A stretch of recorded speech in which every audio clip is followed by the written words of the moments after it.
My hat been on all day. I know the feeling. Okay. Better days ahead.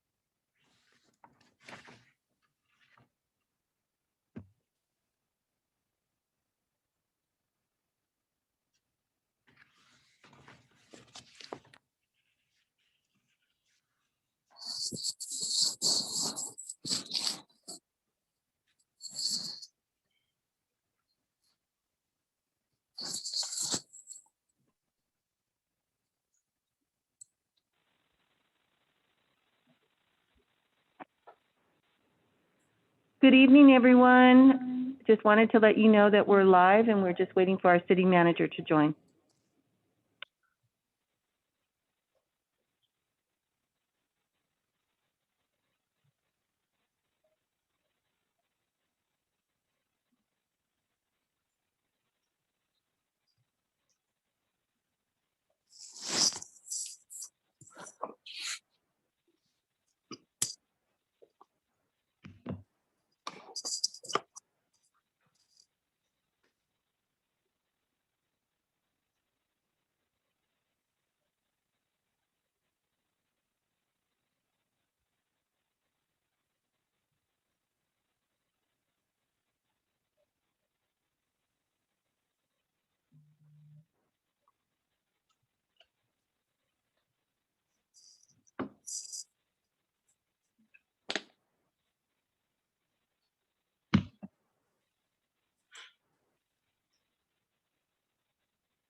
Mayor Sturda, we're ready to start.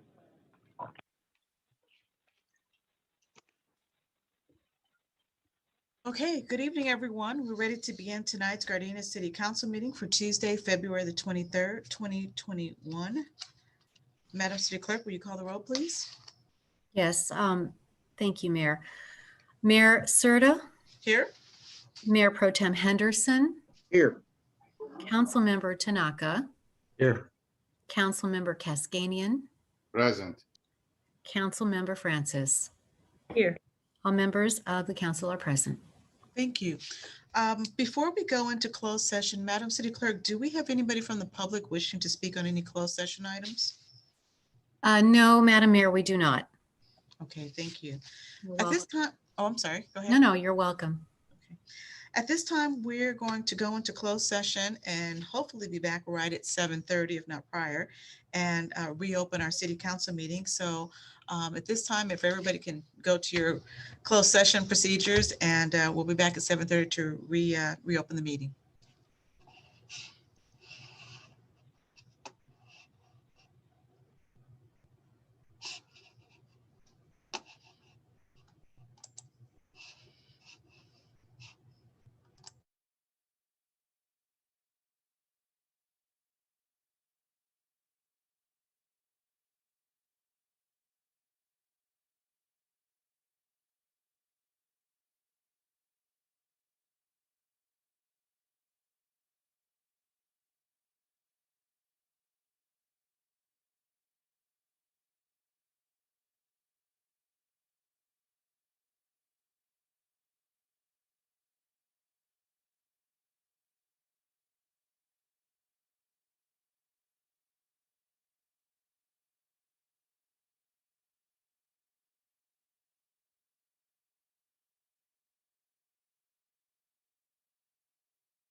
Hi, Raphael. Hello. Hi, Laura. Hello.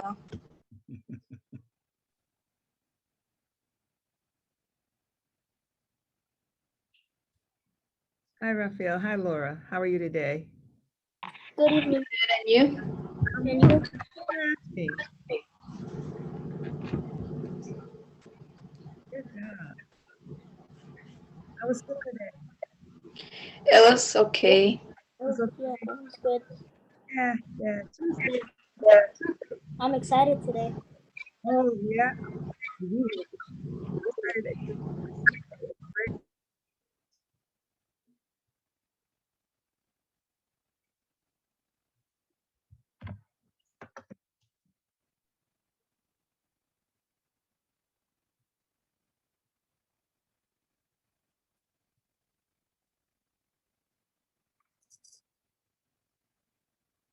What school do you attend, Laura and Raphael?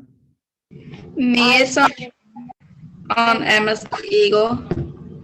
I just Eagle too.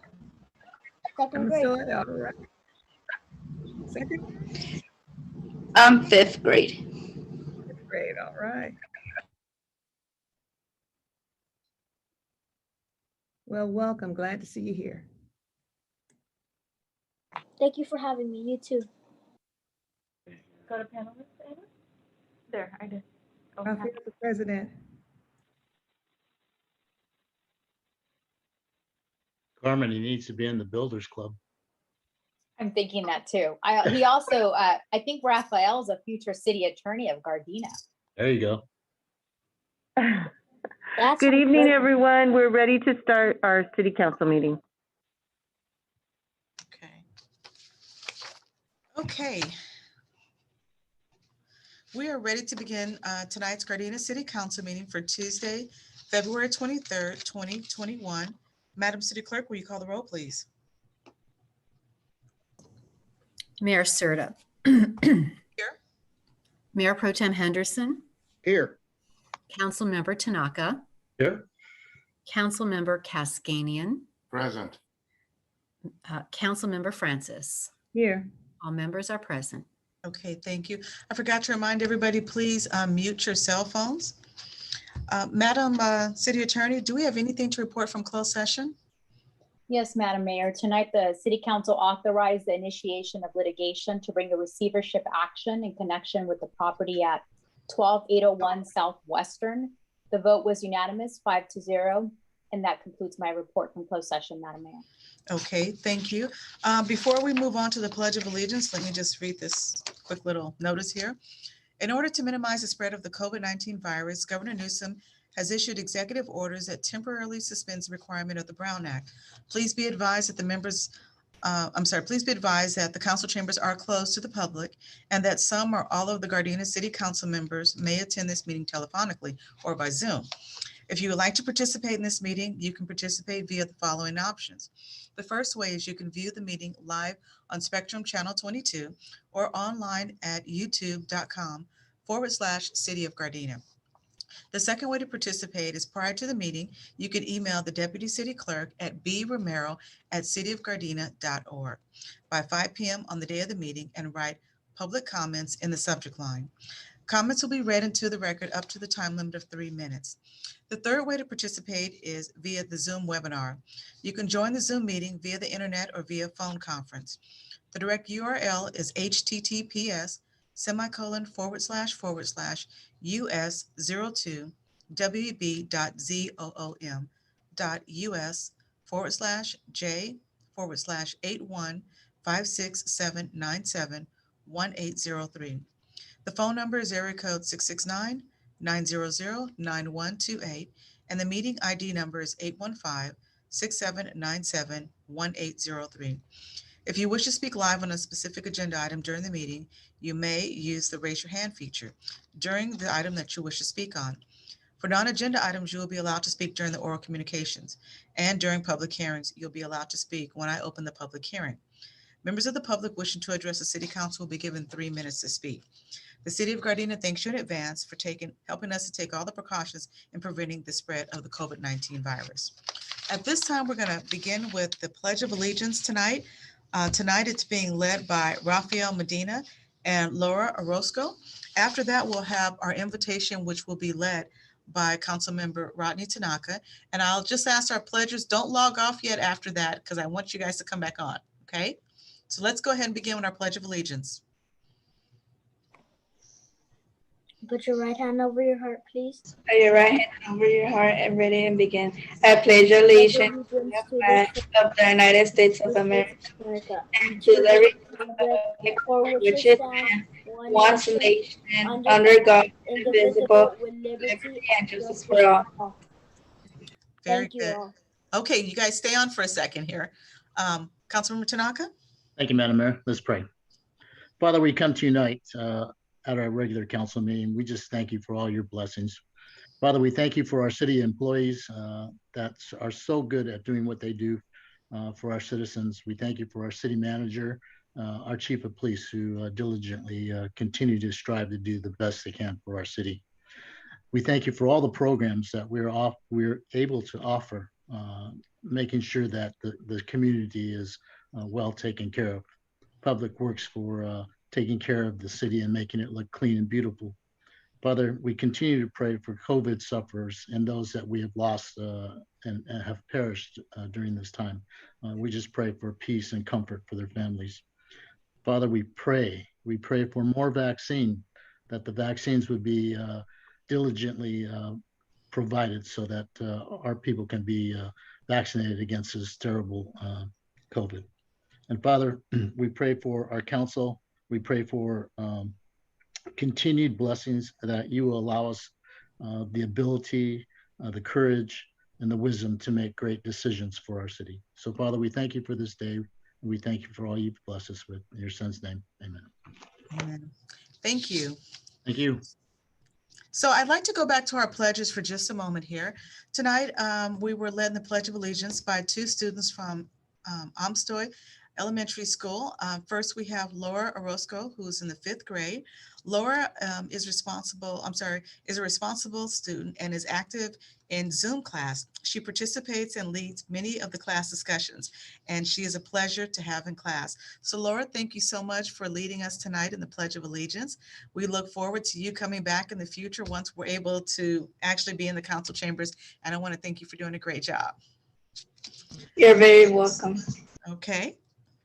Also tonight, we have Rafael Medina, who also attends Amstoy Elementary. He's in the 2nd grade. He is a natural leader. That's what it says in here.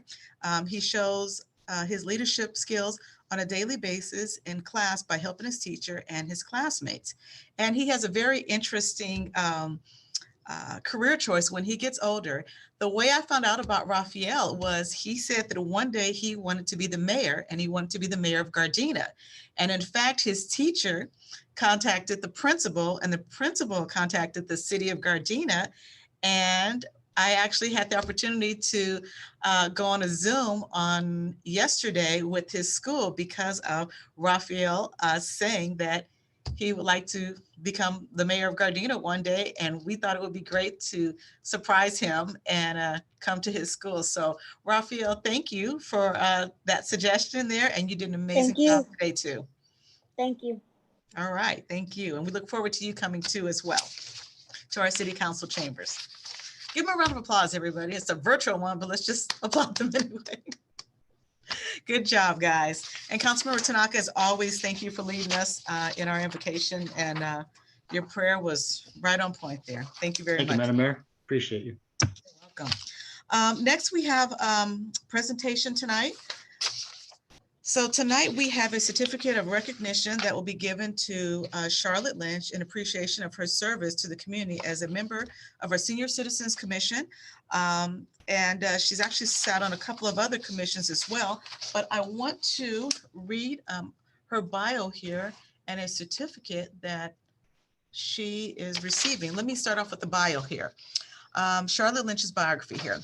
Longtime Gardena resident, Charlotte Lynch was born and raised in southern Minnesota, where she earned a Bachelor's of Science degree in nursing at Winona State University, and shortly after relocated to Southern California, where she was hired by Los Angeles County as a public health nurse. Shar met and married her husband, Christopher Lynch, and raised 2 sons. She retired from Los Angeles County after 27 years of service and became heavily involved in volunteer work.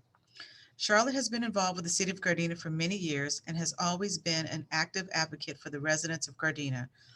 Among her many accomplishments, past and present, she has been a member of a COPCAT, which is the Chief of Police Citizen Advisory Panel, a member of CERT, which is the Community Emergency Response Team, and has been a Senior Citizens Commissioner. She also served on the board of the Friends of the Gardena Willows and the Gardena Beautification Committee, where she assisted the city in many Flag Day celebrations. Shar was also the coordinator of the Perchie Neighborhood Watch meetings in 2006 through 2015, where she chaired a quarterly roundtable for other Neighborhood Watch coordinators, and a Neighborhood Watch website was also organized through her efforts. Shar was also part of the Gardena Wall of Fame Selection Committee for 2015. A member of the governing board of the Gardena Memorial Hospital and a member of the Gardena Voter Advisory Panel. She was the team captain for the American Cancer Society Gardena Relay for Life walk and is an American Red Cross disaster service worker. Shar was also one of the first members of the Gardena Disaster Communication Services. She was also involved with the South Bay chapters of the Blue Star Mothers and associated with the Saddleback chapter of Gold Star Mothers of America. She is a lifetime American Gold Star mother. Shar was also recognized by the Gardena Valley Chamber of Commerce as one of the Outstanding Women of the Year in 2012, and was recognized by Senator Stephen Bradford as a 2013 Woman of Distinction for the 35th District. She also received a community recognition from the Gardena Valley Lions Club in 2016. Before the veteran recognition at each city council meeting, Shar would reach out to each veteran herself and honor them on behalf of their Gold Star mothers. Her husband, Christopher, would then write an article on each of the Gardena veterans for the Gardena Valley News. She and her husband also created the Lynch Family Scholarship, where Gardena Police Department Explorer receives their scholarship in 2020. This is just a very brief summary of Shar's many contributions to the city of Gardena. Let us watch Shar receive her recognition. So I believe we have a video at this time that we'd like to present.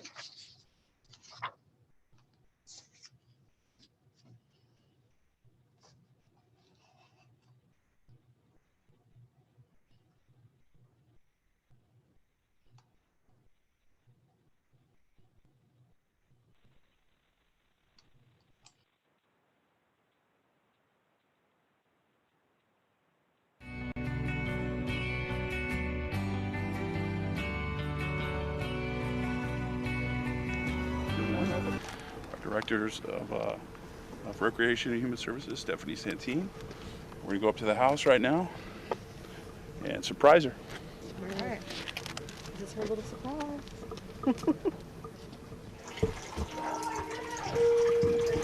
Go in front and all. Here we go. All right. Come into my house. Surprise! Oh, surprise! Surprise! Hi! Hi, Steffi. We have a little surprise for you. Yeah. We want to thank you for all your years of service to the city of Gardena.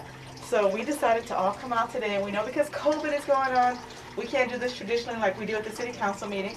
So we have your certificate that we wanted to present to you.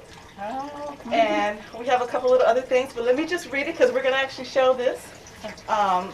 This is a certificate of recognition being presented to Charlotte Lynch in united and wholehearted recognition of a longtime resident of Gardena, who has given of herself so liberally to the city and community for many years. It should say many, many, many years, with exemplary and dedicated community leadership and service as a member of the Chief of Police Citizen Advisory Panel, Community Emergency Response Team, Senior Citizens Commission. So we, the mayor and the members of the City Council of the City of Gardena, California, offer our official Gardena farewell to her and her husband, and extend our sincere best wishes for their continued good health, for much happiness, and to share with her our genuine desire that you have many, many rewarding years to come in the future in your new home in Tennessee. Oh. So, Mrs. Lynch will certainly be missed. So the lives of everyone to whom she has shown herself, this unforgettable woman has encouraged so many people and enriched their lives. And we want to thank you here from the city of Gardena, from all of our officials and our citizens. And we want to let you know that we are most grateful to you. So this has been signed by myself and the entire city council. Oh my And God. we want to present to you. Thank you so much. Thank you. And then Chief has a little something here for you. All right. Oh, something else to carry. Yeah, to so pack away. this is a basket of goodies from all the different departments, the city. There's Chris Lynch, just popped his head out. Hello. I'm just saying, I just see more stuff to pack. This is so you can represent Gardena when you're in Tennessee. That's right. So you don't forget where you're from. So from all the other city departments that you've helped, and we've definitely benefited from all your participation over the years. Yes. You've made your neighborhood better, you've made your community better, you made the city better, you made our police department better. So thank you for being part of it, and we're gonna miss you a lot. Yes. And I'm going to miss all of you too, for truly I am. All right, last thing, we got even more. Some flowers for you. I don't think those will make it to Tennessee. But they will beautify the house. Yeah. Thank you so much. We appreciate everything you've done. You know, I was fortunate enough to meet you when I first started at the police department, and Yes. you and I worked together on our stickers. And you've always been just so helpful, and I think that everyone here in the city and in the city departments will definitely miss you. So Absolutely. we appreciate you. And again, you've made a change in the senior commission as well. I mean, anywhere you go, you just make it better. So thank you. Thank you.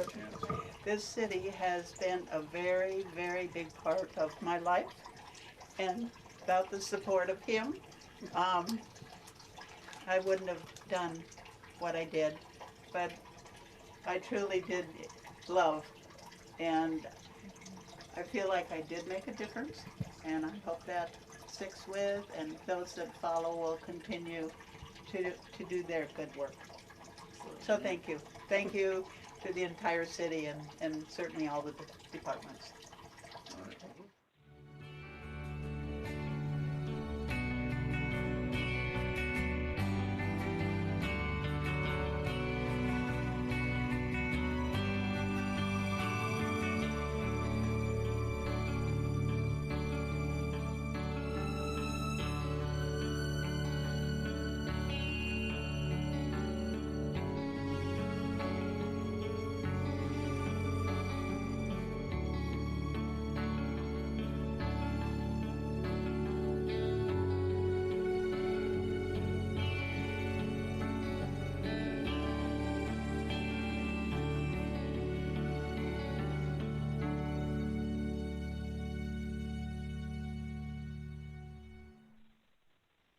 Nice. Very nice. Well, I'd just like to thank the staff for putting that video together. You guys did a really great job and showcasing Char's time here with our city. So everybody, please give her a round of applause. I'm sure she's watching this at home. Thank you, Char, for everything. Won't be the same here without you. We had a lot of good times working on a lot of good projects together. So a lot of good times. Okay, with that, we're going to move on to our proclamations here. Let's see, Women's History Month. So March 2021 is Women's History Month. In 1987, Congress established March to be Women's History Month to recognize the achievements of American women of every race, class, and ethnic background that have made historic contributions to the growth and strength of our nation. The Women's History Month theme for 2021 is Valiant Women of the Vote, Refusing to be Silenced. This theme is to honor the brave women who fought to win suffrage rights for women and for the women who continue to fight for the voting rights of others. So the city of Gardena hereby proclaims the month of March 2021 to be Women's History Month in the city of Gardena and encourage all citizens to recognize and honor the spirit, leadership, and vital and enduring contributions of women in our community in California and throughout our nation. Okay, and next we have item 4C1, appointments. Does any member of the council have any appointments to be made to any commissions, committees, councils, or boards at this time? If not, let's move on to our consent calendar. Madam City Clerk, is there anybody has anybody from the public wish to speak on any items on the consent calendar? No, Madam Mayor. Thank you. With that being said, does any member of the council have any items that they would like to discuss separately? Madam Mayor, I have none. Okay. All right. If not, then can I get a motion to approve the consent calendar as it's, So moved. is there a second? Okay. Madam City Clerk, there was a motion made by Mayor Pro Tem Henderson and a second by Councilmember Tanaka. Will you call the roll, please? Mayor Pro Tem Henderson, Yes. Councilmember Tanaka, Yes. Councilmember, excuse me, Cascanian, Yes. Councilmember Francis, Yes. Mayor Serta. Yes. Okay, next up is item number 7A1, which is the Planning and Environmental Quality Commission action sheet. This is regarding a project at 1348 West 168th Street. Does any member of the council wish to call for review on this item? If not, we're going to go ahead and receive and file. Next is item number 7A2. This is regarding it's the zone code amendment. And actually, this item here is actually scheduled for our March 9th City Council meeting, March 9th, 2021. So there is no action for us to take on this because we will be hearing that. Okay. And next we have oral communication. Madam City Clerk, do we have anybody from the public wishing to speak under oral communication? We do have a communication that we received late today via email, and I'm going to read it. Okay. Okay. Okay, I will begin. Good afternoon, respected Mayor and City Council. I wanted to write about 3 council directives I would like the City Council to issue department directives. The first departmental directive for Police Department to look into outreaching to BolaWrap technologies to acquire BolaWrap for each police officer as standard issues daily duty equipment, which is a safe and humanely restrains technology which can stop subjects from a distance without relying on pain compliance tools like the existing taser, which is a higher liability risk for lawsuits. Please have both options available to officers since both can be used in different applications and stipulations. And I'm sorry, I don't know if I mentioned who it was from. It's from Zahid Ahmed. Please have both options available. BolaWrap uses no electricity and very safe and more humane and helps reimagine policing. BolaWrap can help with encounters safely for non-compliant subjects in mental crisis and drug-impaired subjects are often incapable of comprehending commands of officers. BolaWrap enables officers to safely and humanely take subjects into custody without injury to get them the help they need. Reduce the need for lethal force. Restrain from a distance. BolaWrap is used by law enforcement across the U.S. The BolaWrap makes policing safer. Some successful case studies from cities like Los Angeles, Sacramento, Fresno, Minneapolis, West Palm Beach, Fort Worth, and others. BolaWrap also helps with policy writing assistance to help rewrite Gardena Police Department agency policy with templated policies with regards to use of force. Next item, city should apply for state grant for alcohol beverage control. Website states is offering grants up to $100,000 to local law enforcement agencies requesting cities to submit a proposal. All proposals, no fax copies, must be received by 5 p.m. on March 29, 2021. Please see their website for more information. It is contained in this email. For more information, I would recommend the city apply for this grant.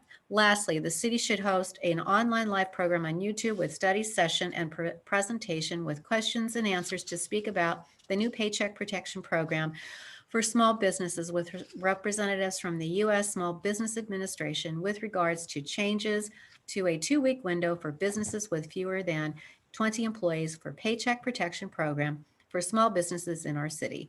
Also help from our 2 smart city attorneys to help small business owners with questions and also local bank representatives to help. And that concludes the reading of this email. Okay, thank you. Is that it? Any more speakers? I do not, let's see, attendees. No, we do not have anyone else who wishes to speak, Madam Mayor. Okay, that being said, let's move on to departmental items. First item up is item number 8A1. Mr. City Manager. Mayor Serta, members of the City Council, agenda item 8A1 is resolution number 6500, approving the application for statewide park development and community revitalization program grant funds for the Gardena Community Aquatic and Senior Center. The State Department of Parks and Recreation has been delegated the responsibility by the legislature of the state of California for the administration of statewide park development and community revitalization grant, setting up the necessary procedures governing the application. The established procedures require all applicants to certify by resolution the approval of the application before submission to the state. This application for $8.5 million would fund the Gardena Community Aquatic and Senior Center. Staff respectfully request that Council adopt resolution number 6500, authorizing the city to apply for the statewide park development and community revitalization grant. The financial impact is, again, a potential $8.5 million in grant funding. And what's required is adopt resolution number 6500. We have a brief presentation by city staff, Ray Beeman, CFO, and Mary Seminole, Administrative Analyst 3. Okay. Good evening, Mayor and members of City Council. I'm just going to share my screen here. Okay, so thank you very much, Clint. Hopefully everybody can see this, but I wanted to talk about the Gardena Community and Aquatic and Senior Center. And so what we're discussing here is our Prop 68, the statewide park development and community revitalization program grant. So this is what we're applying for. So what it does is it recognizes disparities in park access. It helps ensure everyone has their fair share of healthy parks. This recognizes the underinvestment in parks and outdoor infrastructure in disadvantaged communities. And it provides grants for up to $8.5 million with no match requirement. So no match, we'd get $8.5 million for this project, which is a great part. The total amount of money is $395.3 million in funding for the current and final round. So the Gardena Community Aquatic and Senior Center was suggested as the most viable project to be funded by the city grant consultants to hopefully get this grant award. So the status update for the Prim Pool has been closed since fall 2019. The pool has been emptied. The bathrooms have been demolished. The adjacent lot has been acquired for expansion, as well as another lot next to that is in the process. The site plan for the project, which you will see in a couple of slides, has been prepared for this grant applications. So what we're doing is we're seeking community input and ideas. And what we'll be applying for is $8.5 million in funding, with the project having a total estimated project cost of $15 million. I'll let Mary take over the next remaining slides to kind of go over the project highlights. Thank you, Ray. What we have here is the outdoor schematic for the project with the outdoor highlights. We have a legend on the right-hand side that indicates by the stars. The red star indicates the aerobics and learning pool with ADA access ramp. We have a shade sail canopy structure. Most exciting, a 25-yard, 8-lane competition pool, bleachers and shade canopies, and an outdoor covered shower area. One of the qualifications of the grant is the receival of community input. We are planning that this be a multi-generational community center for all our residents. And we need the residents of the community to share their ideas on our existing plan, the major structures we have here, as well as any additional amenities that they would like to see. Ray, the next slide, please. Here we have a schematic for the actual aquatic and senior center. This is the first floor plan. We have a senior center as well as locker rooms for the pool, a reception office, and a food pantry and kitchen, which would be utilized by our Human Services Center. Ray? Here we have the second floor. As you can see, at our last meeting, we had a comment that we have a lot of empty space on the second floor. The reason that we have empty space on the second floor is because we want the community's input. We need to know what types of programs the community would be interested in. Perhaps a teen center, a technology center that would offer Wi-Fi for distance learning, things like that. The ideas and opinion of our community are vitally important to us, and we are elated to have this opportunity to perhaps get $8.5 million in funding. At our last meeting, Mrs. Lynch suggested that the high schools in the area have an art competition to create murals on the walls outside of the pool. The hometown where I grew up in San Pedro, California, had a similar situation where there was a huge wall at a community church along a major street that was just a block wall. It was often graffitied. One day I was driving by and I noticed a lady that was creating a sketch on the wall. What that wall became was a community project. She took recycled kitchen tiles and created a mosaic. And every time I drive by that wall, I think of the times that I went and volunteered and made my contribution to the wall. And I tell my daughter, you know, every time I drive by here, I feel a sense of pride in my community and in us coming together. And this is something that I'd love to see in Gardena. The community come together and put their mark on their community center. Ray, next slide. This is my contact information. Please, all ideas are welcomed. You can contact me at area code 310-217-9655 or email at msimonell, which is MSIMONELL @cityofgardena.org.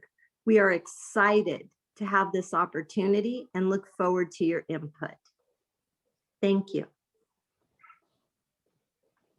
Thank you very much, Mary. So that concludes our presentation. Did you have any questions? Mayor Serta, member of City Council, if I may, just wanted to add something regarding this presentation. First of all, I want to thank Ray and Mary for a job well done. You guys have did an excellent job in putting this presentation together, and we do appreciate it.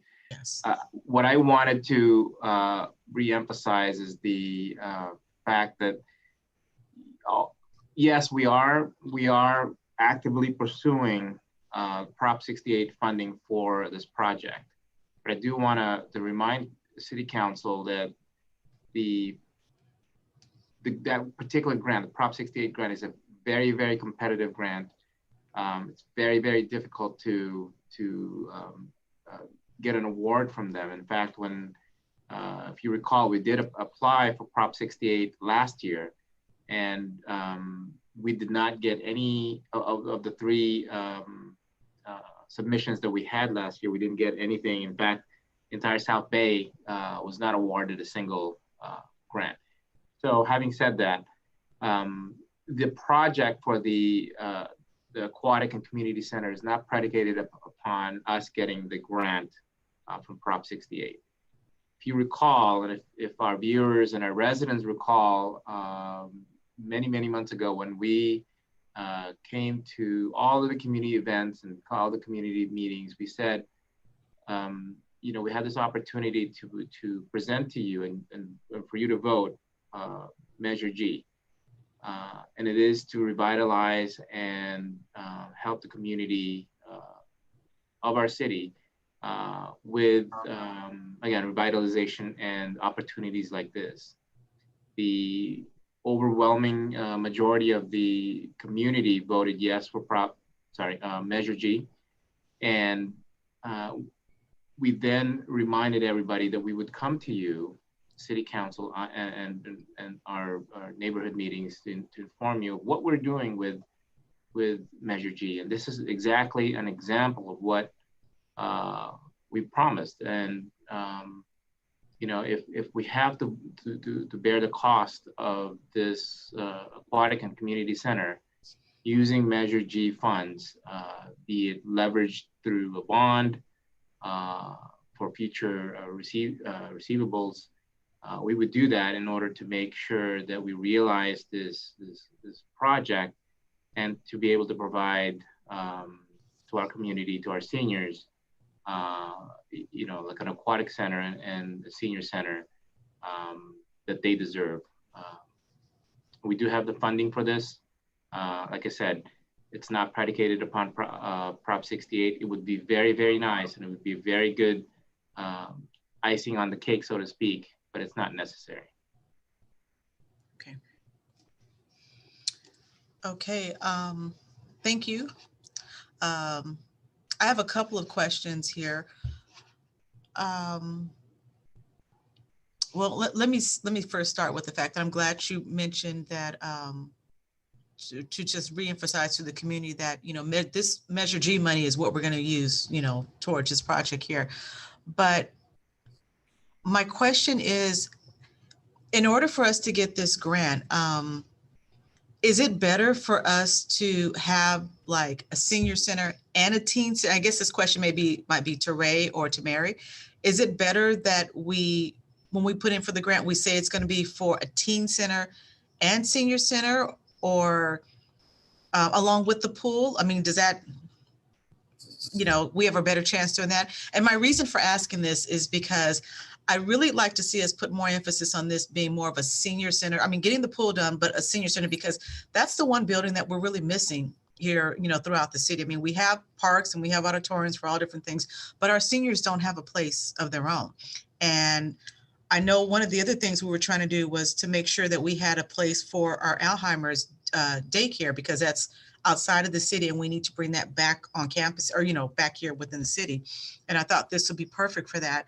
But I just like to be able to let them have their own place at some point here. So is it harder if we just say, you know, this is for the pool and for the senior center? Can you maybe give us some insight on that? In speaking with our grant consultant, she does recommend the senior center approach and the aquatic center. She's seen this presentation and we're working with her weekly to develop our grant application.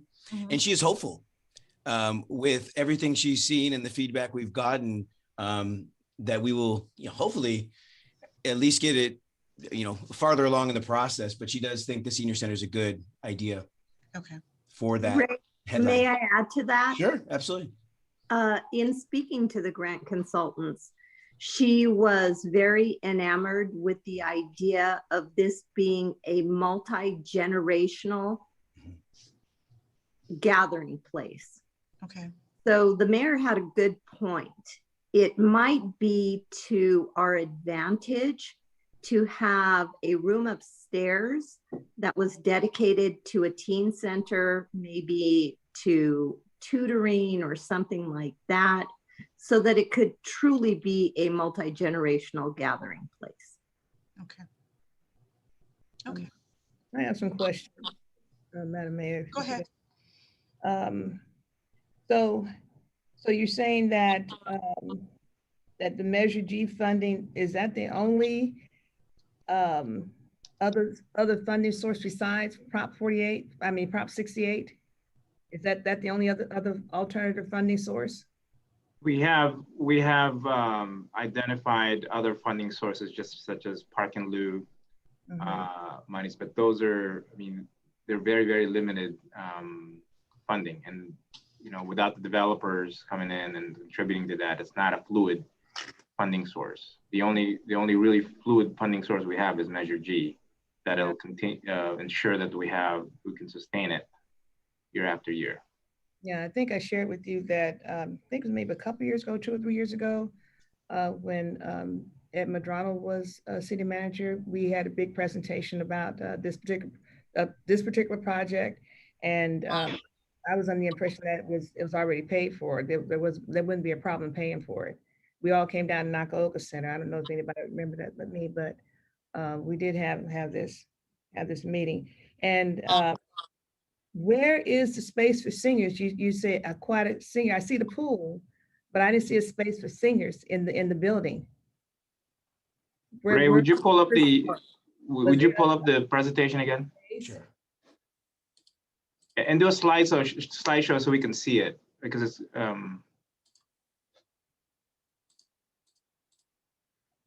maybe I missed it. Here. Is that the senior space? Ray, go back one slide. So this is that. The next slide is represented by the top left corner. That's where the main building would be. The whole building, the senior center? Ray, go one more. Go for it. Sure. Okay, try to explain where exactly the senior center and whatnot. You see the yellow star there, the yellow star in the bottom portion of that. So that would be the senior center portion. What does that consist of? I mean, what's in there? Well, we're still working on that part of it. So it's Councilwoman Francis. So it's the senior center is right now it's a blank space. But if you see the adjacent part, you'd have a kitchen there, so you can prepare meals and whatnot. And then the food pantry is going to be on the middle part there. And then the rest would be restrooms for both men and women, and then the lobby is, you see there in the middle, the lobby. The right side of that building would be dressing rooms for the pool. But the restrooms aren't shared. Are there separate restrooms for the pool and then restrooms for the senior part of the center, or is it just restroom? So if you look at the right side, the change area for men and women, that would have their own restrooms for the pool. The area on the left, you'd see the senior center. Big space there would be the senior center, and then you see off to the top right would be your men's and women's restroom. Okay. And the red star. Yeah, I see the red stars for the restrooms. I just because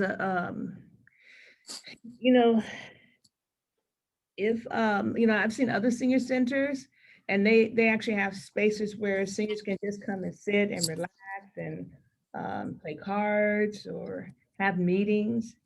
We have down at Roddy Park, and Madam Mayor can attest to this fact, we have about 115. Yeah, about 115, 120 seniors that meet almost every Monday. And so I'm just looking, that's why I was curious about that space. Where is the space for seniors? And it was just, So Ray and Mary, exactly, this is 2 stories, correct? Yes. Yeah, so here's so go back to the previous one. So this is the first floor. Are you saying, is this 11,748 square feet total, or is that just the first floor? Total. Yes, total. Space for area to be maybe add additional offices if needed in that 2,000 plus square feet. But it's not there. You haven't really figured that part out yet, have you? We haven't put that part in. There's a reception area in the front. indicated by the green star on the first floor. That would be a reception area for the senior center. Okay, so they will walk from this front part through the hallway. I'm not very good at reading these diagrams. So they're walking from the first part through the men's restroom to get to the rear where the senior center part is? No? There's a hallway that separates those two areas, Councilwoman Francis. Who's talking? This is Mary Simonell. Okay. So if you look at the diagram, the green star indicates the reception. Okay. And then there's a hallway that goes through to the senior center. Okay, because the picture just looked like I said, I'm not very good at reading these things. It just looked like they were kind of walking through where the restrooms are in order to get to the rear. And I was just wondering, I thought it might be better to have an area where you just walk in the lobby and you're there. You don't have to go any farther. Yes, that's a wonderful suggestion. And this is just a general schematic. Oh, I see. Okay. And what's the timeline on this? This grant is due March 12th. March 12th, coming up real soon. Yes, and then go ahead. Let me ask you this. So we're applying for 8.5 million, but we need 15 million? Is there some reason for not asking for all that we need, or? The maximum amount of the grant is 8.5 million. So Okay. we're asking for the maximum amount the grant would award. But we need 15. Where's the and so I'm imagining that the balance will come from Measure G. Not Because it says the maximum grant is 8.5 million, and the project's going to cost 15 million, and so there's a extra amount there. What, about 7 million, somewhere around there? right. So what we were planning on using if we do get the grant is to use parking loop funds to partially fund that, and then Measure G funding to fund the balance, either like a bond measure or from fund balance. Yeah. Yeah, and I like the idea of a teen center, a multi-generational type thing, teen center as well, because our young people need a place to go, and they can also maybe provide services, volunteer services, right there, assisting seniors, or seniors may have some special skills. You mentioned tutoring, that they may be able to assist the seniors. The Teen Center of Inglewood is a nice little place to, they go in, they don't hang out, they're not allowed to hang outside the building. They go in, they sit down, they play video games, they get homework assistance. There's someone there to talk to, an adult there, if they need someone just to say, hey, I'm having this kind of problem. And it's worked out quite well in giving our young people a place to go besides hanging outside the school building or at the park or the park, but it's done well. So I think a multi-generational type approach, and for our community, we should look in terms of being together instead of all these little separate categories, millennials and seniors and all that. So it'd be nice to be able to bring people together again. Thank you. I think that's all the questions I have. Thank you so very much. Thank you. 2 questions. Can we go back to the slide that we were just on that showed the first one, the second one with the green star and so on? This one? Yes, that one here. Sure. So in the far left side where you have the yellow star that says senior center, when we submit just like, I guess these like rough sketches here, if we decide we want to add like a little classroom or something, do we have to be very specific with this that we're submitting for the grant, or can we do that afterwards? Like, I think we can do that afterward. Okay. Absolutely. We just have the outline and then we can adjust afterward. Hopefully the next phase of the grant would be a site visit, and then it'd be go into more detail, but absolutely we could do that afterward. Okay. And then the other question I had, and it might be in your first or second slide where you showed just like a shot looking downward. I think it was a part where there was a little, right, this is it here. Sure. So is that enough room where the green is, as far as, I know we kind of talked a little bit about having enough green space there if I don't know, anybody want to sit outside, or if there were like seats out there, or is that more just decorational, just the green space there? I think we can have it for outdoor seating. Okay. Absolutely. It's just kind of hard to see just as far as how many feet that is. And Yeah. This is just kind of just the rough schematic to, see some options there, but I think we absolutely can add those additional options. Okay. Okay. Because that was just something we talked about, making sure if, I don't know, if the seniors had a Saturday picnic or a barbecue or something, sure. We wanted to make sure that they had space for that. And mind you, if we make this multi-generational for teens as well, that we have a little green space, because now everybody's doing everything outdoors. So sure. That sort of thing. Okay. That was all my questions there. That's a great idea. Absolutely. Anybody else have any questions? I'm sorry. Go ahead. Ray, the area where Mary's information is, isn't that, correct me if I'm wrong, because I'm trying to see where the scale is. Isn't that where the new property that we're trying to locate is? Yes. So, Madam Mayor, there is an additional, if you recall, we're purchasing another property on site. So that where Mary's information is, that's where it's going to be, and that's where we can get creative as far as what we put there. Additional green space or something like that, more park-like, or? That's correct. I mean, this is just a very, very rough schematic to be able to present to the Prop 68 folks. But again, I mean, you can tweak this and you can change it around. The pool, for instance, Councilman Tanaka had a great suggestion of partnering with a high school to be able to do meets there, competition. Even suggested the possibility of maybe putting in and modifying the pool a little bit and make it into, incorporate some kind of diving component on there. For swim meets and competition. Obviously, that entails probably additional cost, more engineering, because the pool is going to be deeper. But anything is possible if we get the funding for that. That's $8.5 million less that we need to bridge. I see. But again, this is just a rough estimate of, schematic of what we're planning to do. Once we get further out, obviously we will be going back to City Council, soliciting your ideas as far as what you would really like to see in the aquatic center and the community, the senior center. I see. So hopefully if we can get that property where Mary's name is right there, that little spot, maybe we can add another layer and get my dog park in there and really mix it up. There you go. Okay. Any more questions or comments anybody has? I have a few. Go ahead. Okay, so one question is, with the aquatic center and the senior center being together, the seniors would be able to do water aerobics by going from the senior center to the pool directly? That is correct. Okay.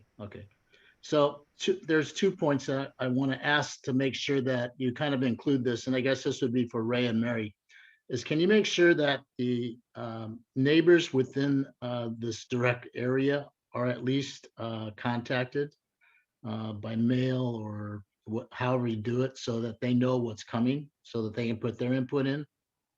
And can you also let us know about a parking contingency for this project?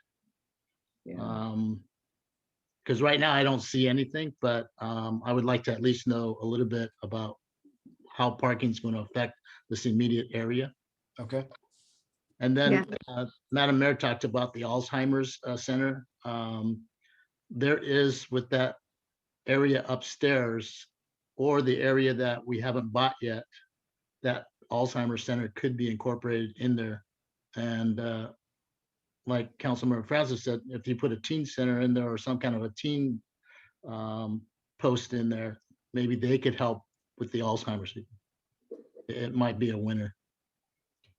Councilman Tanaka, absolutely. The Alzheimer's clinic, Alzheimer's Center will be absolutely moved here once this is complete. This is one of the things that we wanted to accomplish. Our seniors should not be, our Alzheimer's, seniors with Alzheimer's should not be outside the city boundary. for that matter. I think we should bring it. And I bring them believe back it's pretty, to it's a pretty small group. So Yes. it wouldn't take a lot of room in the center. That's correct. Yeah. I mean, Okay. it's one of the things that we really wanted to accomplish. Right. Even before, even without this this concept, we wanted to bring them back to within city limits. But this just really completes it and comes in full circle. Thank you, Madam Mayor. Okay, Paulette? Just with regards to the Alzheimer's Center, can that be a separate part? Because my concern is, I guess, what's a good word for like an overuse of a space where we end up being all kind of on top of each other. But then if you're going to bring back the Alzheimer's Center, can that just be a separate space? Because I don't know a lot about Alzheimer's clinics, but the reason that it's in a small space right now because the space we have over at the church is a small space.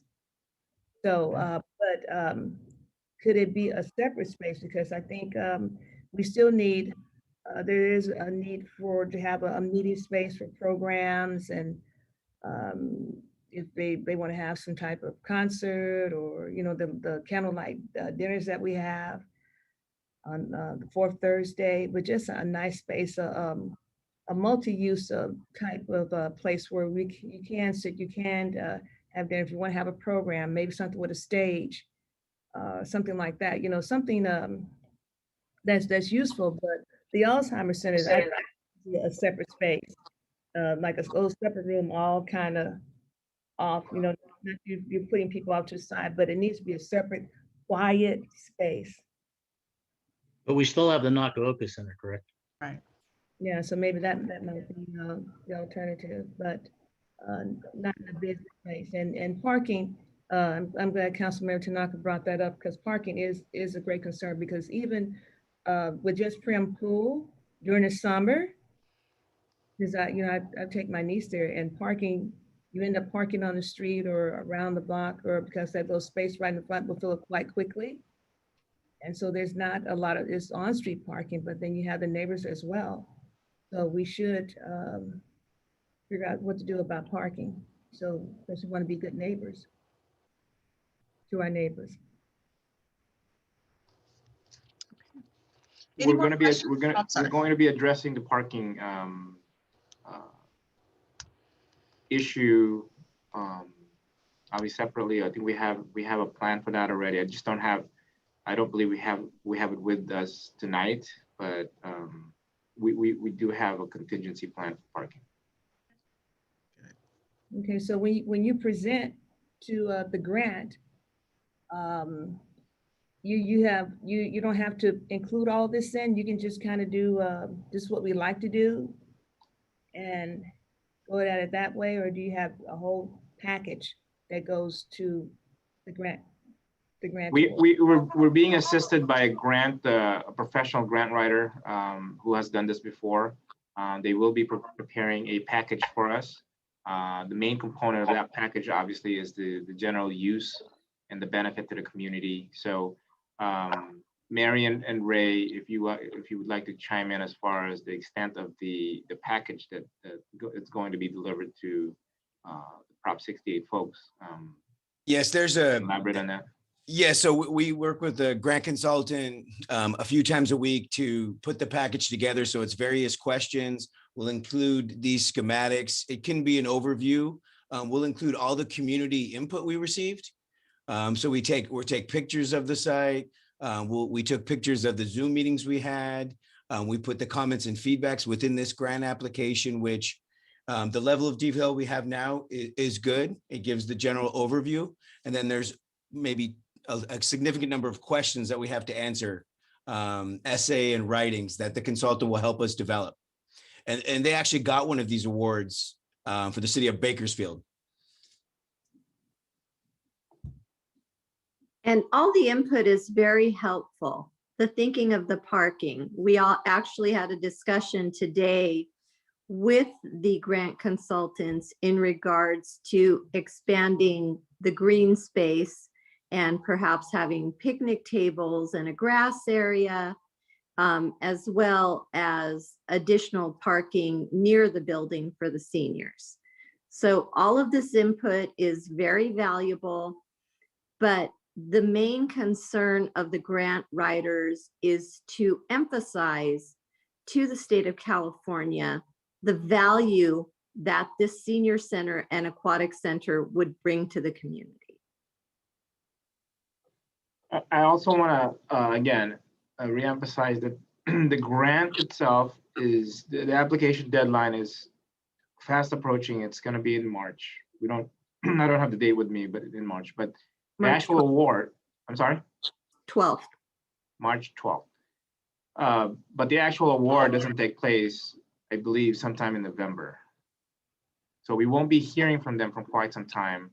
So this project will, in essence, stagnate for a little bit throughout the year, unless other funding sources that the city council would like to execute is then executed. Then we can move forward. But if we're going to be waiting for Prop 68, then it's going to be stagnating for a little bit until at least November.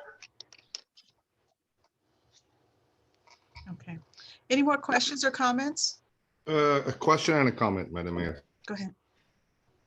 A question is, who are we using for grants writers? A new firm? It's a California consultant. Okay. And as far as the aquatic center, since we have now the youth center, senior center, Alzheimer's center, what do we call the place? I mean, can we say it aquatic and community center, or does it has to say senior center? So we're calling it the City of Gardena Aquatic and Senior Center. I believe, Ray? Yes, it's the Gardena Community Aquatic and Senior Center. Even though there is an Alzheimer's center and a youth center in it too, right? Yes. Okay. Any more questions or comments? Yes, Madam Mayor, Mayor Pro Tem Henderson. Mr. City Manager, Ray, Mary, thank you for that presentation. Thank you for that full disclosure in regards to where the potential funding could come from. I think that's a great use of Measure G and everything versus just sitting on that money. We need to reinvest it in our community. A question I had in regards to design to help us offset costs moving forward and actually gain some revenue, quote unquote, in our expenses is if we look to make that a green building versus making it like our other buildings out of oak brick and different things like that, we start working towards a green type building, not necessarily solar, but green in the design, so we can get some other rebates from SCE as well as the gas company and heating the pools and the water and everything like that. So as we get closer to design, I want to make sure that that gets in there because there's some other rebates and other grants that would be eligible for that would offset a lot of our construction costs. I just want to make sure we make a note of that. Yes, Mayor Pro Tem, that is the new standard now because of the, like you mentioned, all of the incentives that come along with constructing a green building. It would be foolish not to really take advantage, as you put it, all of the different rebates that are available today. As you put it, we would be really taking advantage of every single one of them. Okay, thank you. Okay. Any more questions, comments? Madam Mayor? Yes. We have a speaker from the community who would like to speak to this. Okay, go ahead. When you say it's okay to. Go ahead, we can go now. Mr. Ahmed.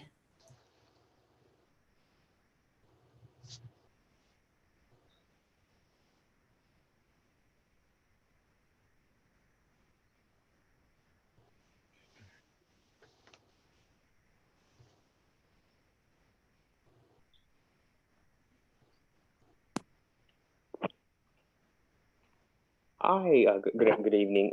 Can you hear me? Yes. Yes. Oh, good. Thank you so much for letting me speak, Mayor and City Council. Thank you so much. So I had some ideas.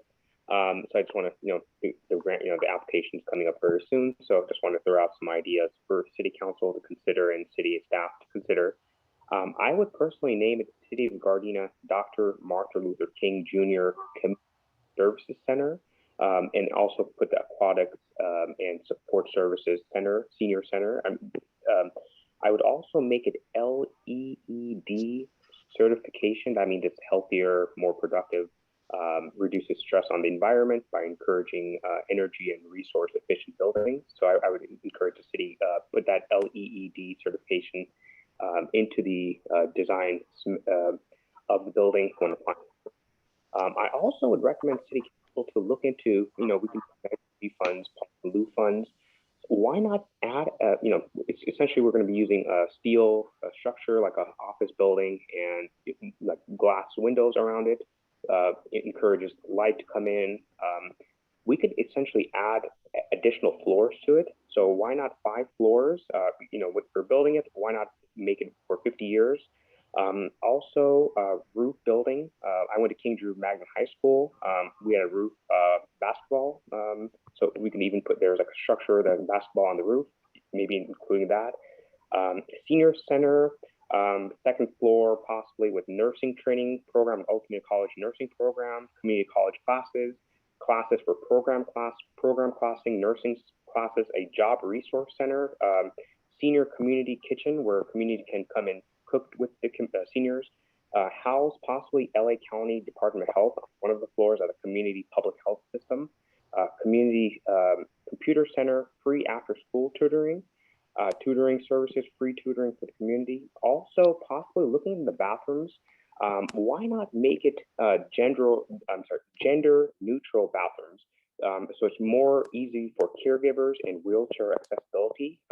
That's going to be, wheelchair accessibility, ADA is going to be very important. Also, job center, GED classes, ESL classes, nursing training programs, even including the juvenile justice counseling, possibly on one of the floors, since that shows a greater demand on that application. And also getting our local congresswoman, Maxine Waters, and State Assembly member Steve Bradford to attach letters requesting this. So these are some things I would recommend. And also a community organic garden, which can help grow fruits and vegetables to foster a great garden. Thank you so much. Okay, thank you. Madam Mayor. Yes. Oh, I'm sorry. It's okay. We have a couple more speakers. Okay, Mina, hold on one second. City Manager, did you have something you'd like to say first? Yes, just to respond to that comments by the previous speaker. The LEED certification, I believe Mayor Pro Tem Henderson was alluding to that LEED certification as far as being green building. And to the other comment about making it a multi-floor, 5 stories and whatnot, we have to remember that the footprint of the actual land area is not that big. I mean, you can't fit 5 stories on a certain, a very limited space, and also the cost just goes up exponentially when you are talking about over 2, 3, 4, 5 floors. So it's a novel idea, but it's not practical in this application. Just the square footage of the lot is not permissible. Okay. Madam City Clerk, you said we had additional speakers? Actually, we have one additional speaker. It's Wanda Love. Okay.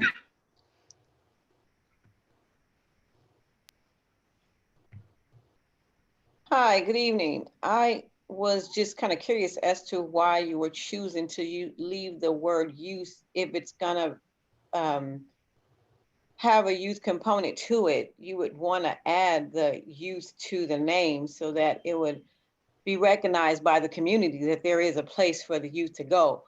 I strongly believe, as the past vice president of the senior club that met down at Raleigh Park every Monday, it was 169 strong. that met every Monday. The seniors do need, and that was just at the one at Raleigh Park, the seniors do need a place to go. However, our youth need a place to go as well. And if we're going to add the youth to this facility, then I really wish that the name was included in it. So maybe the aquatic center for the senior and the youth. I don't know how to add it in there, but just kind of figure out a way to add it. That's all. Okay, thank you. Madam City Clerk, are there any more speakers? No, Madam Mayor, we do not have any more speakers. Okay, does the council have any more questions or comments at this time?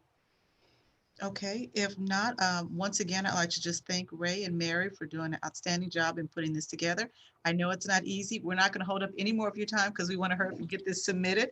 So can I get someone to make a motion to adopt resolution number 6500? So moved. Second. Okay. Okay, Madam City Clerk, there was a motion made by Councilmember Tanaka and a second by Mayor Pro Tem Henderson. Will you call the roll, please? Councilmember Tanaka, Yes. Mayor Pro Tem Henderson, Yes. Councilmember Cascanian, Yes. Councilmember Francis, Yes. Mayor Serta. Yes. Okay, next up is item number 8C1, Mr. City Manager. Mayor Serta, members of the City Council. Agenda item 8C1 is to approve the second amendment to operating covenant agreement with Faraday Future Incorporated. An effort to generate additional sales tax revenue, create additional local jobs, and enhance economic vitality, the City of Gardena and Faraday Future Incorporated and affiliates entered into an economic development subsidy agreement on November 16, 2018. The agreement required Faraday Future to open a sales office in Gardena and for the city to pay Faraday Future an amount measured by the sales tax revenue generated by Faraday Future sales in exchange for a covenant to operate in the city. The agreement provided for cancellation by the city when Faraday Future failed to open the sales office and failed to generate $20,000 in sales tax revenue during the calendar year 2019. Those milestones were not reached due to production delays. On April 12, 2020, Council approved the First Amendment requiring Faraday Future to achieve the required benchmarks by the end of the calendar year 2021 and authorize the city to terminate the agreement if they are not accomplished by the deadline. However, due to the COVID-19 pandemic, Faraday Future has experienced additional production delays. The Second Amendment extends Faraday Future's deadline to the end of the calendar year 2022 and waives the credit penalty of $95,000 that was requested by the city under the First Amendment. The financial impact is dependent upon the success of the startup automobile manufacturer, a potential gain of revenue to the general fund of $20 million over the 20-year term of the agreement. What's required tonight is approved Second Amendment to operating covenant agreement with Faraday Future Incorporated.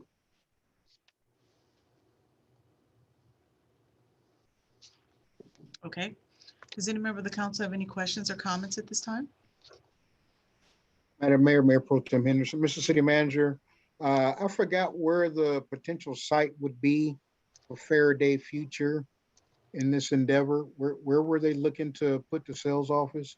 We haven't identified a particular site yet for Faraday Future. They're still shopping around as to where they will put the sales office in Gardena.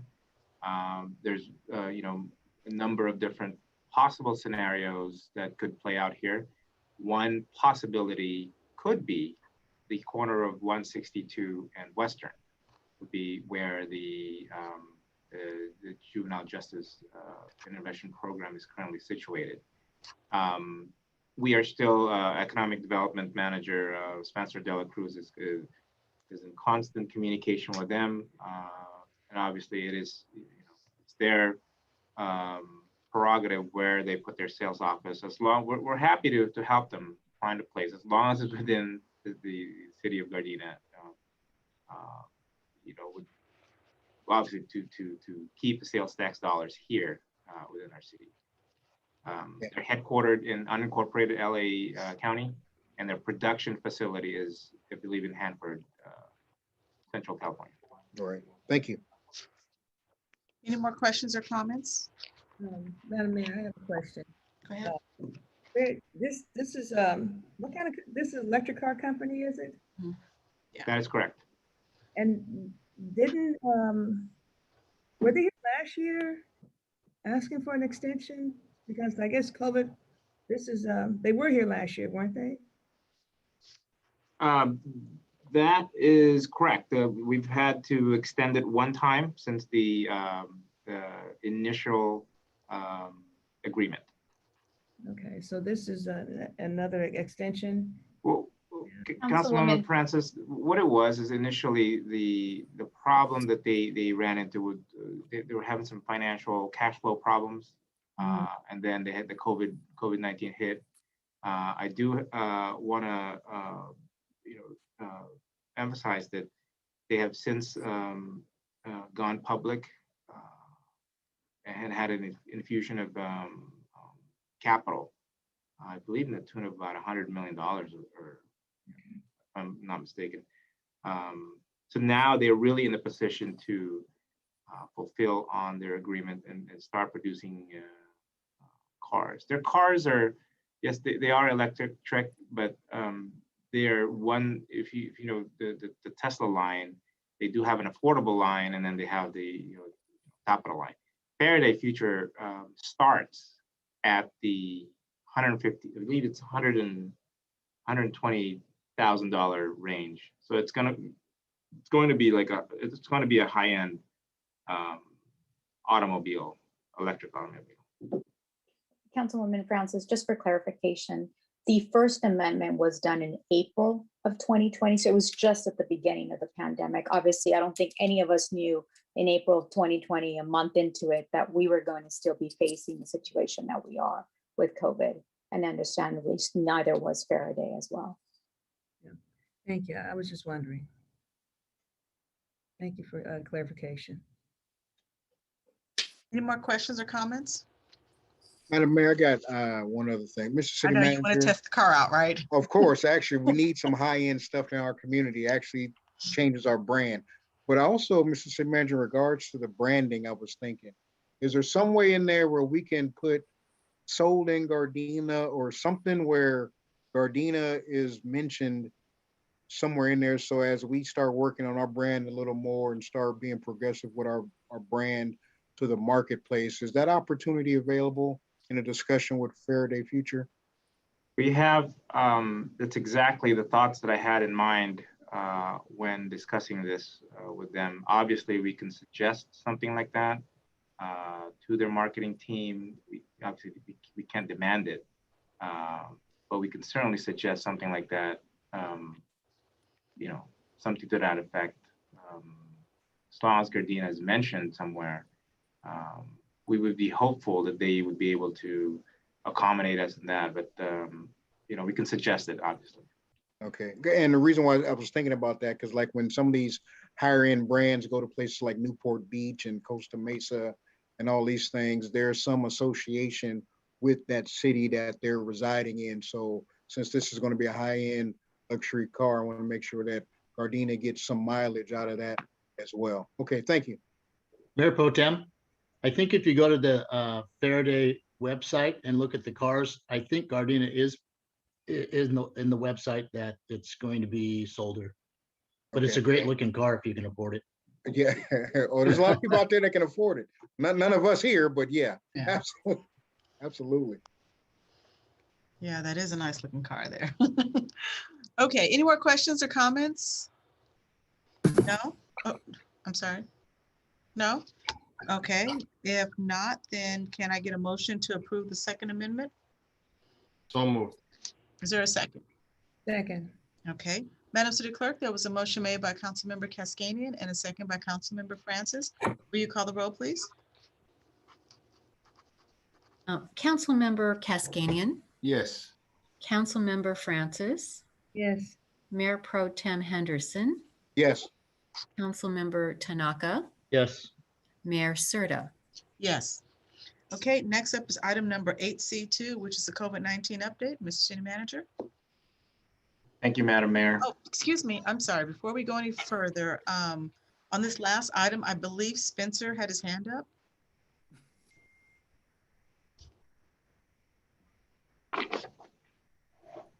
Spencer, go ahead and speak. Can you guys hear me? Yes, We I'm can sorry. hear you. I apologize. I just saw the message. Oh, no, I wanted to make sure if you guys had any questions, I was here to address them.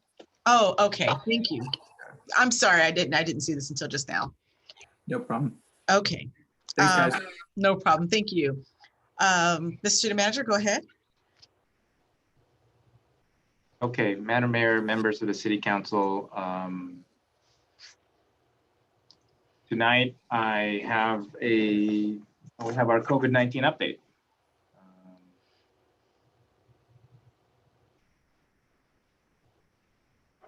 Okay, since our last meeting, the total case count in the city of Gardena went up by 221 positive cases, bringing our total to 5,986 cases to date as of as of today.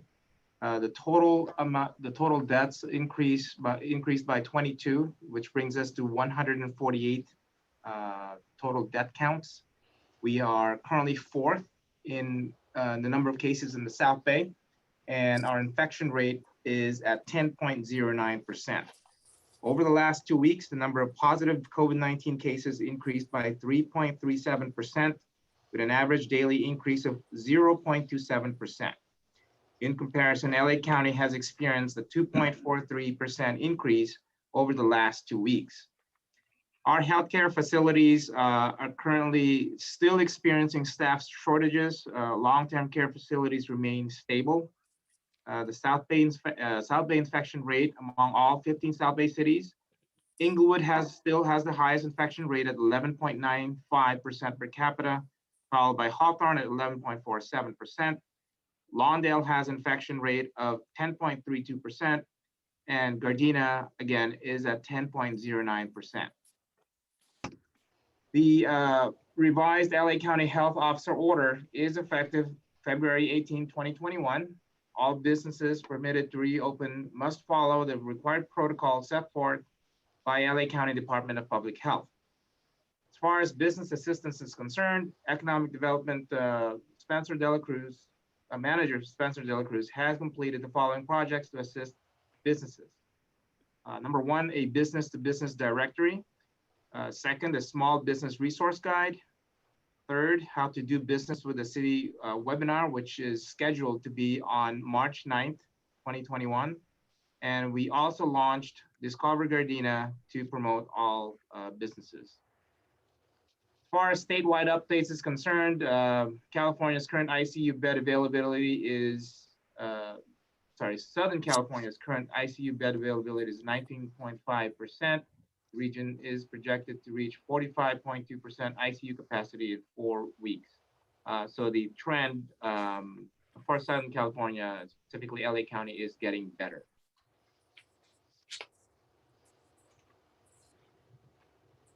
This is a graph that shows the total number of daily rate of increases and percentage change. The past 14 days, as you can see, the trend is getting a lot better. It is a downward trend. I do want to caution everybody, because the last major gathering is attributed to Valentine's Day, which is February 14th. And we won't see that effect, whether it's a negative effect or a stable effect, until about 2 to 3 weeks, because that's when the infection typically is reported, about 2 to 3 weeks.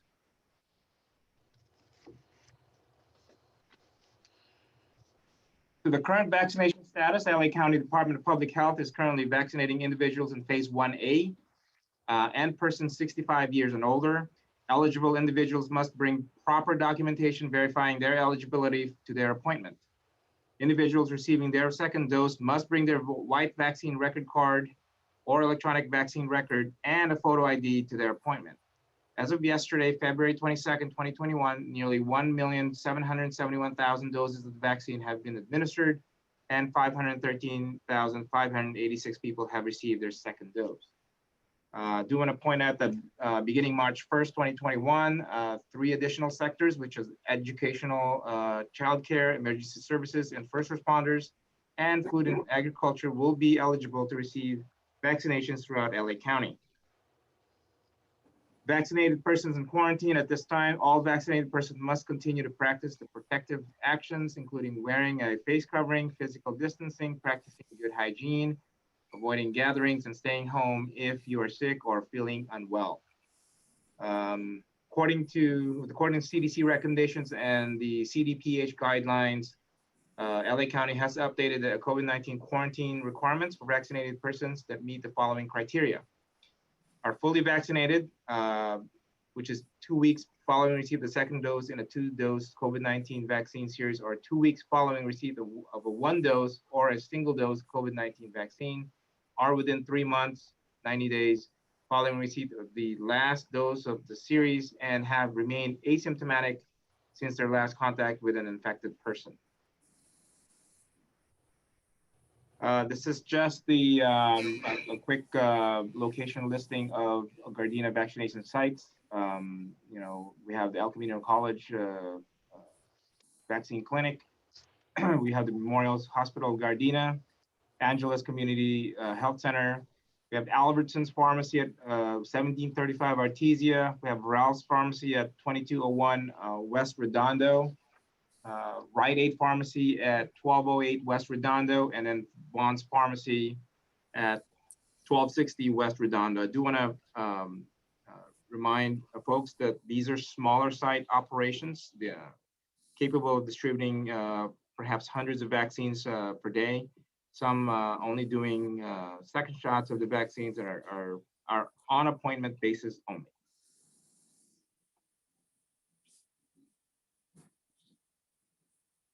And that concludes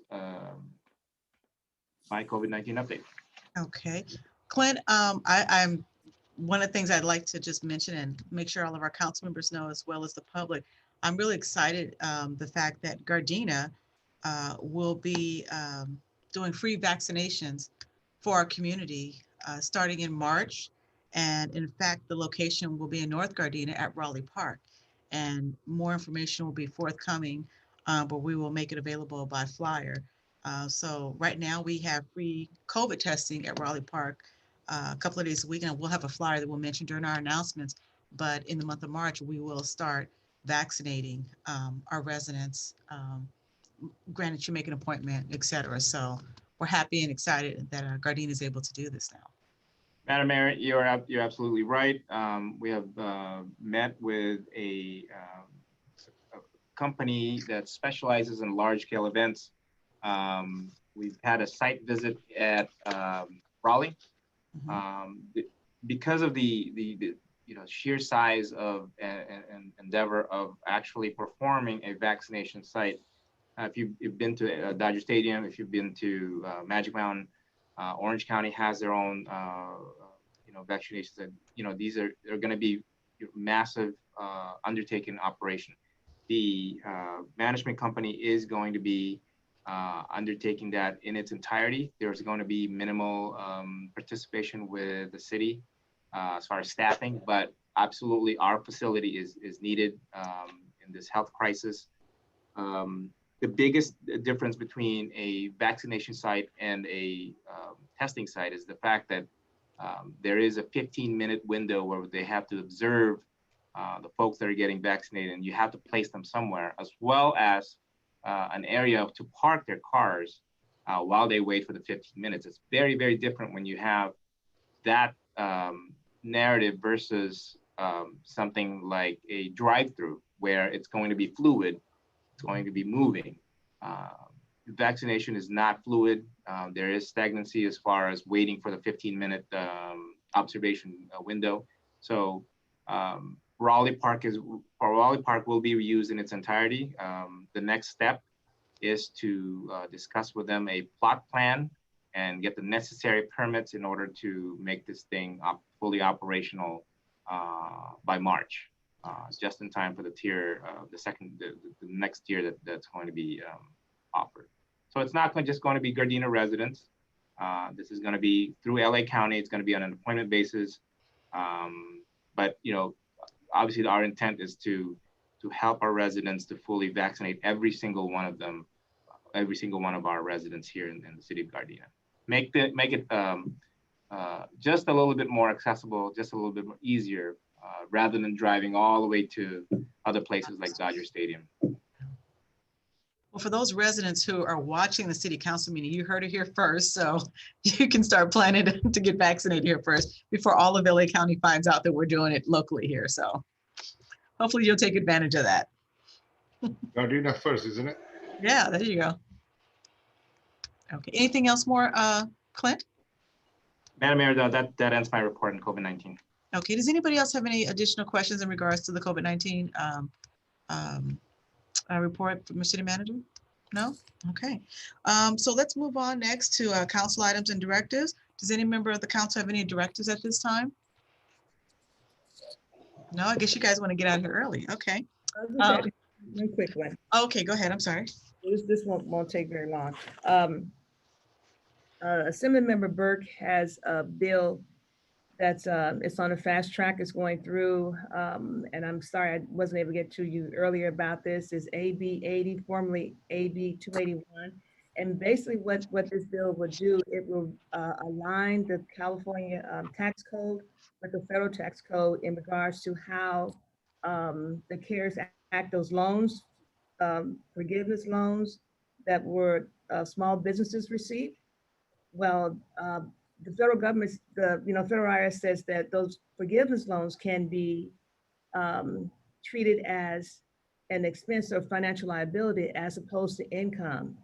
California state tax law says that it has to be treated as income, and we want to line it up with the federal tax law.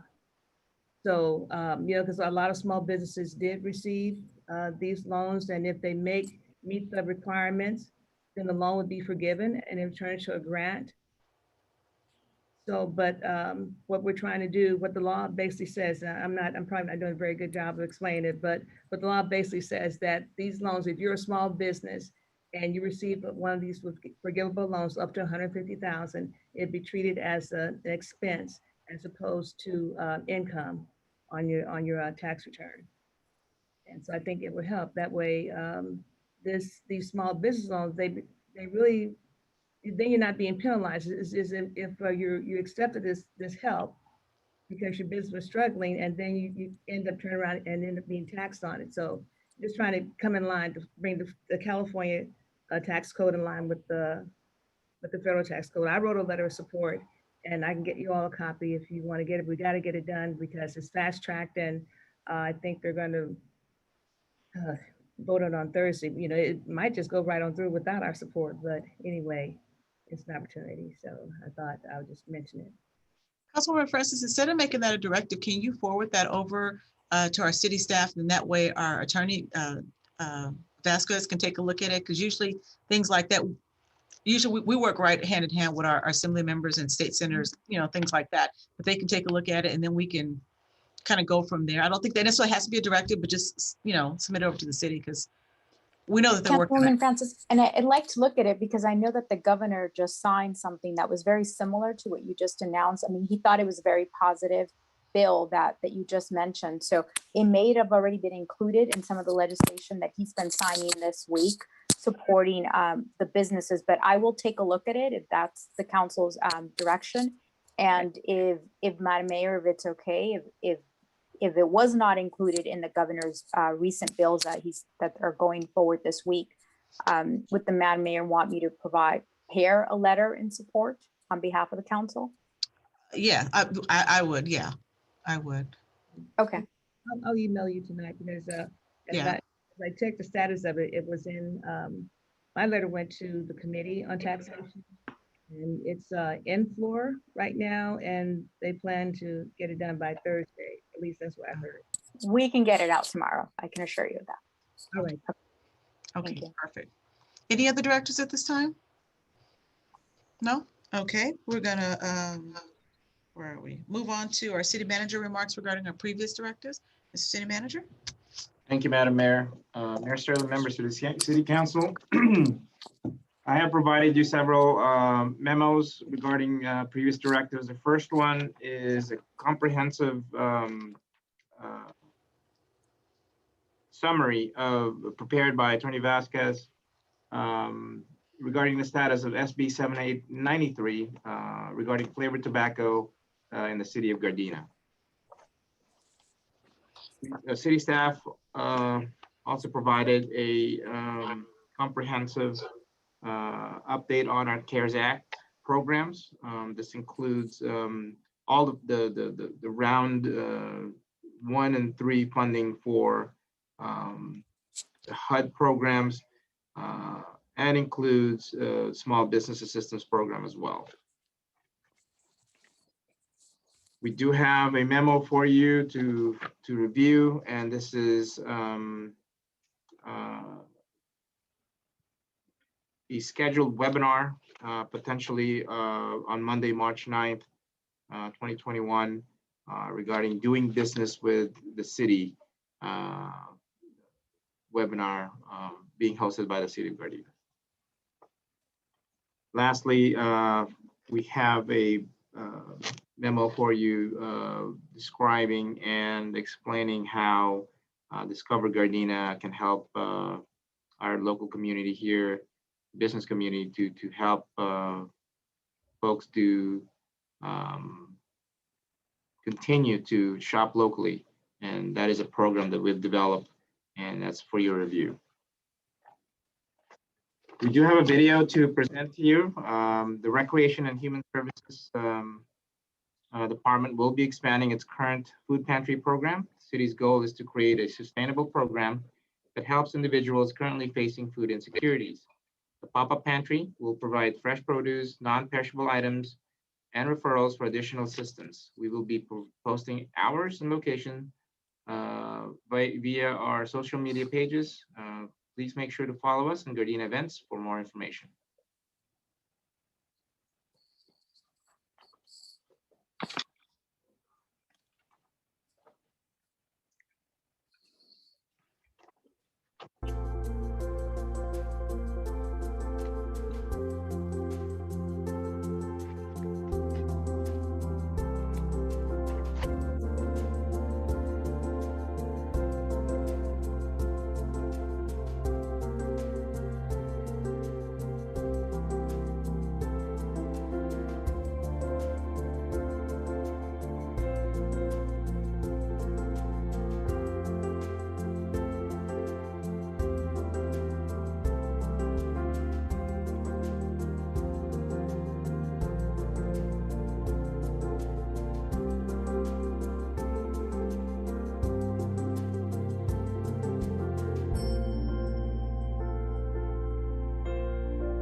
Again, thank you very much to our Recreation and Human Services.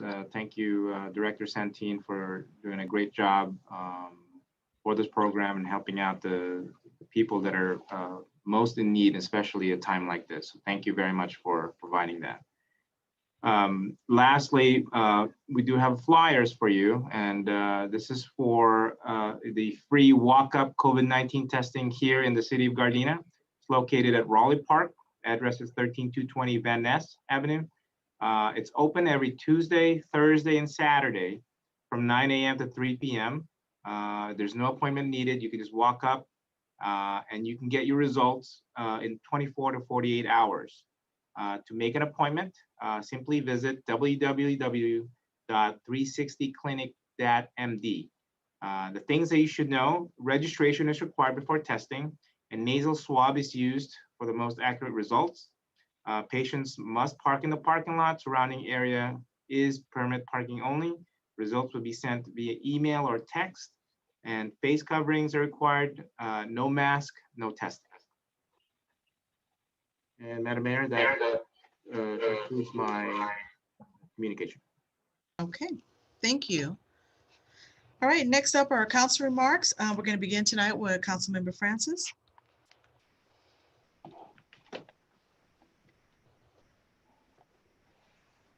Thank you, Madam Mayor. Since we last met, I attended a meeting called A Conversation with the District Attorney Gascon. It was hosted by the Los Angeles County Democratic Party, and he explained his directives and the direction that the district attorney's office is heading, and he also talked about some of the challenges that are associated with with his new directives. It was a very interesting meeting. And then on Saturday, I attended the free drive-through family meals hosted by Mud City, and I met the young man Dylan, as a basketball player. He's a product of our city, and he's trying to give back.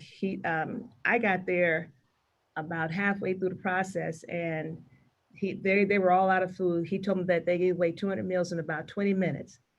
So I think word got out from the last time that they were there. I wasn't able to attend, but I think Madam Mayor was there at the last one. Yeah, and so I think word got out this time, and they were quite pleased and understand they're coming back again. And while I was there, I did notice the mobile COVID testing site. It's there on Tuesday, Thursdays, and Saturdays from 9 a.m. to 3 p.m. And one of my neighbors, I was telling one of my neighbors about it, and he said, well, we need a vaccination site, Paula. We don't need a testing site. Testing is still very important. So it still is very important, and I'll be happy to go back and tell my neighbor, we're getting the vaccination site as well. So I'm very happy about that. Also want to mention to you that our Dr. Martin Luther King Jr. Culture Committee fundraiser is still on. We have a few days left. We're raffling a gift basket for a donation of $5. And it's a wonderful basket. It has a jacket, handbag, scarf, a lot of great stuff, Monopoly game. It's $5, and all proceeds go to support our scholarship program and for the Martin Luther King Jr. Culture Committee. And I was telling, and last but not least, but I was telling my students that February is a very busy month. You know, we have Valentine's Day, and of course it's Black History Month. But one of the things that I'd like to talk to you about is February 19th. And this is a day that 79 years ago, President Roosevelt signed an executive order 9066 that stripped all Japanese Americans of their civil rights and led to the internment of some 120,000 Americans of Japanese descent. And it's one of those times where America failed to live up to its ideas of liberty and justice for all. And even there were even cases that went to the Supreme Court challenging the constitutionality of Executive Order 9066, but it was still upheld both times. But then finally, on February 19th of 1976, decades after the war, President Gerald Ford signed an order prohibiting the executive branch from ever doing this again. And then in 1988, President Reagan issued a public apology on behalf of the United States government and authorized reparations for former Japanese internees and their descendants. And you say, why are you talking about this? Because it's important that we remember and that we never forget, because if we fail to remember our history, we'll be forced to repeat it. So that concludes my comments. Okay, thank you. Next up is Councilmember Cascanian. Thank you, Madam Mayor.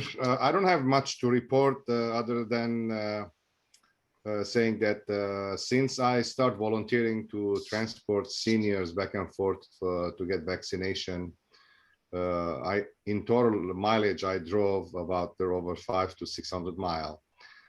This thing it's happening in the north part of the LA. I've been transporting the seniors that they don't have the ability to, or the transportation ability to go back and forth. So I've been volunteering for that. And I do encourage everybody to go get tested. You know, we have a 360 clinic here in city of Gardena. You know, make an appointment, make sure you get tested for COVID, and hopefully soon, next month, as the Madam Mayor mentioned, you know, we're going to have vaccination site here in the city. So, you know, hopefully Gardena will go ahead and make their appointments, and we all get vaccinated. So other than that, nothing much to report, Madam Mayor. Everything is good. City is moving forward. Okay, thank you. Next up is Councilmember Tanaka. Thank you, Madam Mayor. It's a pretty light couple of weeks since the last meeting. Did do the District 3 Zoom meeting the other night. That's a very lively group, so if you ever get a chance to join them, it's a good group to get involved with. Today I went to the Raleigh Park testing site just to see and greet some of the people that were there. 360 clinic kind of showed us what they were doing, and it's a great thing. It's free. Just make an appointment. It's free. Doesn't cost you anything. And that ends my report, Madam Mayor. Okay, thank you. For myself, just a couple of quick things here. Since the last council meeting, I attended one of our employee funeral, Mr. Roger Phillips, who worked over in G-Trans as one of our drivers, and I was accompanied by our transportation director, Mr. Crespo, and it was a very nice service. And his family has so many, and friends has so many wonderful things to say about him. I feel like I knew him personally, so I was happy to be able to go and attend and represent the city of Gardena there. Also, since the last meeting, I too, it was mentioned earlier, attended the free family meals drive-by. That was the food that was sponsored by the restaurant Firebird. And you were right, it went quick. In less than 45 minutes, 200 meals were served. And I guess if I had food already cooked, I'd drive through real quick and get it too. So it made sense. So I was glad that they did that. And I think they want to continue doing that several Saturdays moving forward. I think we had to kind of slow them down a little bit because we said we can't do it every Saturday, but I'm happy to know that there are still companies out there that want to donate, and they chose Gardena to do it in. So that was a really good thing. I also attended my monthly CCGA meeting and my LA sanitation meeting that happens monthly. And I mentioned it earlier, but I also attended the Amstow Elementary Monday morning assembly where they were had a Black History program, and I spoke to the students, just being African American mayor, and more so because of the young man Rafael Medina, who mentioned he wanted to be the mayor, and they thought it would be kind of neat just to surprise him, and it all kind of coincided with Black History. So that was a lot of fun to be able to speak at the school and address the students and surprise him as well. So that was yesterday. And hopefully everybody had a great Valentine's Day as well. I know it's a little different this year, COVID. We can't go out to dinner like we normally do and do all the other fun things. But nevertheless, I saw a lot of great remarks that people put on social media as far as how they were celebrating and being creative with Valentine's Day and just kind of doing it at home. And also, I mentioned at the last meeting, and I believe all of our council members, I believe, should have gotten the flyer. Assembly member Mike Gibson is having a COVID-19 memorial service that will be on Friday, March 5th from 5 to 6 p.m. And basically what he would like to do is recognize all of the people within his district, in Gardena Falls, somewhat within his district, those who lost their life to COVID, because we can't have traditional funeral services. We're limited to 10 people or less, and just immediate family. He wanted to have a virtual service, and if you like, you can submit your loved one's family member's name to his office, and he will read their name off during this virtual service that he will have at Roosevelt Memorial Park Cemetery. And the way to do this is you can email his staff member, which her name is Kira, and it's KEARA.JOE @asm.ca.gov, or call their office at 310-324-6408 by March the 2nd if you would like to have your loved one's name mentioned during the COVID-19 memorial service. And lastly, I'm going to add the name to our remembrances, but we lost a very significant person in the city of Gardena, the passing of Larry Flint, who owns 2 of our very prominent card rooms, the Lucky Lady as well as a Hustler, who passed away on February 9th. So definitely will be a loss to the city of Gardena. So I'll be adding his name to the remembrances tonight. And that ends my report. Next up is Mayor Pro Tem Henderson. Thank you, Madam Mayor. Because the hour is long, I will be brief and expeditious all at the same time. Isn't it the same thing? Yes. Anyway, I would say since our last meeting, I went to my SCAG committee meetings and my AQMD committee meetings and the COVID brief. City manager gave a COVID brief. So the biggest thing that I was able to participate in was the ICA meeting we had, our virtual winter seminar this past Saturday, and I was the chair of a committee, emergency preparedness, and the role of an elected official. It was given by Police Chief Manny Sid over at Culver City and the city manager over at Beverly Hills, and Gene O'Donnell, who is the director of LA County Office of Emergency Management. And I was actually beaming with pride as I was the host of that panel, because as they started talking about best practices, I was reflecting on our emergency operations center and how I actually would epitomize and really be the definition of what following best practices and then EOC means. So I want to give a shout out to the city manager's leadership as well as all city staff. It was really good to kind of like, oh yeah, we did that. Oh yeah, we do that. Oh yeah, we did that. Oh, we did that. So that was really encouraging to kind of share that. Another panel that ICA had was a panel on Racial and Identity Profiling Act. Culver City Police Department is actually, I think, one of the first local PDs that start working on that. I told them that's because we hadn't heard about it yet, and or our chief may have already heard about it and is working on the plan. So that was pretty interesting to understand that a lot of that data is being collected at time of community interaction with our public safety group and everything. And so it's an opportunity just to gather more data. So as we move forward, and we've done our listening tour and different things like that, we'll have data to actually support some of the decisions we make moving forward. DA Gascon's staff came and did a panel, and we kind of asked them a lot of questions about some of the initiatives that the current DA is implementing or has implemented and the impact to local communities. So that's something that's still probably going to be discussed as more parties get involved. And Redondo Beach did a nice presentation on their pallet shelters that they've provided for the homeless in their community. So they had a plot of land that they owned, and they were able to provide some small shelters, kind of like seat containers, a little bit smaller for some of their homeless. So that was a good thing. What else? BizFed Responsible Governance Committee meeting is coming up. LA BizFed is really pushing a broadband initiative at Sacramento. So is SCAG. So is our local Council of Governments. Luckily, we already have our South Bay Fiber Network, so we're moving forward.